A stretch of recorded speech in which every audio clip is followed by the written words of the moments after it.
All right, go ahead.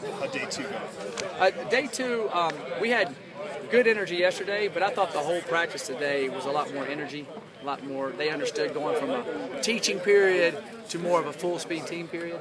So I was very inspired by the effort and energy today. It's one of the best second days I've been around in a long time. Because usually the second, they're all pumped up about the first day. The second day they come up, but they had energy and excitement, which shows me that they're excited about doing it. So I was pleased with that. Gary Barnett used to talk about guys at this stage, young guys, true freshmen, as drinking from a fire hose. Oh, yeah. Is there some of that going on? Yes, but we were helped by the summer for the first time ever. We were able to meet with those guys since June 23rd, 2 hours a week, every week. So they were able to go over. So the install for like the first 3 days, they've already been over a lot.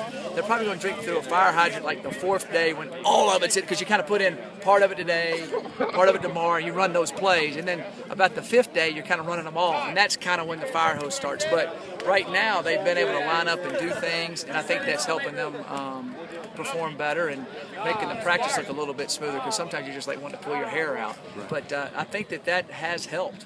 I know that's helped on that side of it. But they still are drinking from a bigger hose than the other guys, there's no doubt. Well, it's just day two, but do you see any noticeable difference, whether it's demeanor or the way he performs? I do think we're in better condition. I really do. I think that's why their energy level is staying up. They also understand how we practice now, and they understand they're going to keep moving, and we're bursting off and on and off the field.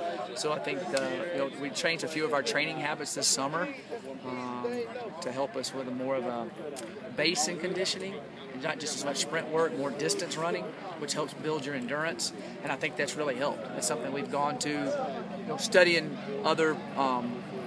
The Olympic Committee, all those different things. And so Dave Foreman's done a great job on that. And we've utilized our Anschutz Hospital with a lot of the blood work and stuff we're doing to figure out how to make them recover and what zone to put them in through Indigo. So that, to me, has really helped us. I see a lot fresher guys. And then nutritionally, we're hiring a nutritionist. So we've really involved in that and got a lot more. So we're feeding them a little different. We're feeding them before meetings, and we're feeding them after and before they get out here, so they got more in their tank. Right. So I think all of those aspects are helping us, and it's kind of turned into more of a science, huh? Right. So I think all of that, and that's a compliment to Rick George and Miguel and Dave Foreman and those guys really researching all that for us. Have the players responded to that? Yes, they have. They really have. They have. What do you see out of Timothy Coleman? Tim's doing well. He's done well the first 2 days here, and I'm just glad he's staying healthy, and he's looked good moving around and shows the speed and quickness that we saw in high school film. And so hopefully when we get out in pads, he'll be able to keep doing it. And, I'm excited about what I've seen out of Tim so far. I think he can be able to rush the passer. I really do. You came into camp with some questions at defensive end, a lot of young guys there, and I noticed two guys immediately out of the gate aren't out there today. Yeah, Tyler Hennington hurt his ankle a little bit, and then Marquise has some type of hernia situation. We don't know how serious that is. We got to figure that out. Hopefully it's not real serious, or it could be. But Tyler will be back out. It's a freak deal, and he should be back out hopefully first of next week or the end of this week. So that but like it happens, it gives other guys got to have a chance to go in there and step. But that even moved Coleman up to get more reps with the first unit types, first and second unit more. So if it was a serious deal with Reed, how long could he potentially be out?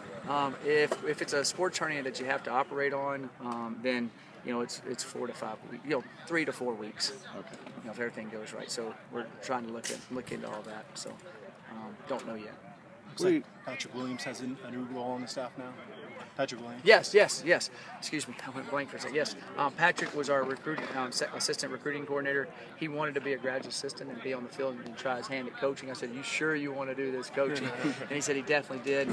So I made him go home and talk to his wife for a long time about it, and then I made him go home the next night and talk to his wife again, and he said he wanted to do it. So he's coaching with our receivers, which I love having him out there. He was a really good receiver here. He played in the pros for a while.